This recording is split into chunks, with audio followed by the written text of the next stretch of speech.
Okay, so now we're going to do one more example, and this is really a more real-life example of how we use this. Because most of the time we're not going to be flying over the hillside to get from one place to another, right? We're going to be walking, maybe we're going to be boating, we're going to be hiking, maybe we're going to be driving. So how then do we figure out what the actual travel distance is from one point to another? So if I could get the camera to come up to the map, please, real quick.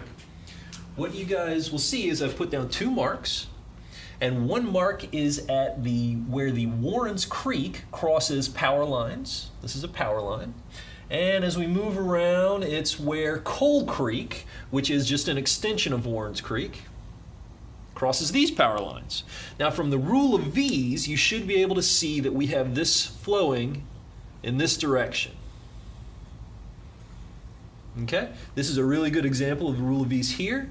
You have a 250 meter index contour line with a V pointing that way, so that means that the water is flowing out of the open V and flowing down the valley towards the lower elevation lake. So Danielle, what I'd like for you to do, please, is if we could get the video to check out this map real quick. We're going to go from this point to this point, and we're going to measure that distance using this string. So Danielle is going to gently place, it doesn't have to be perfect because it's only as good as, as it is bad.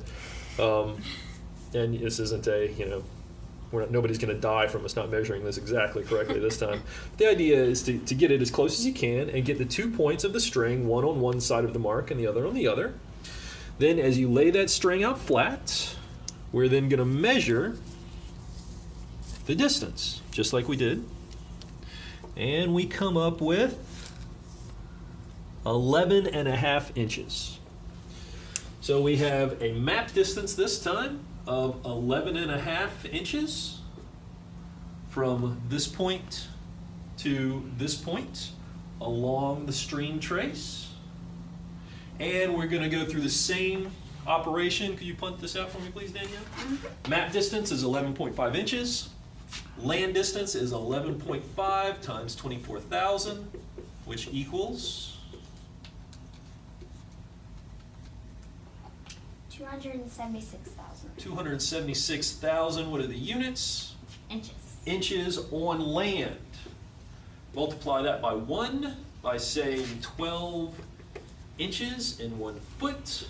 Multiply that by 1 by saying 5,280 feet in 1 mile, and we get 276,000 over,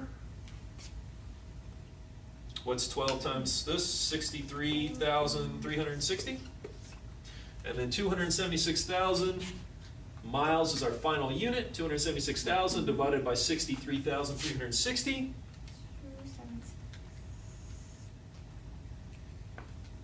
63,360? 4.4.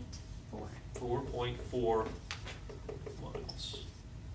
So this is another example of how to do unit conversions, of how to find the map to land distance, and this is going to be another thing that you're going to be asked to do on your test.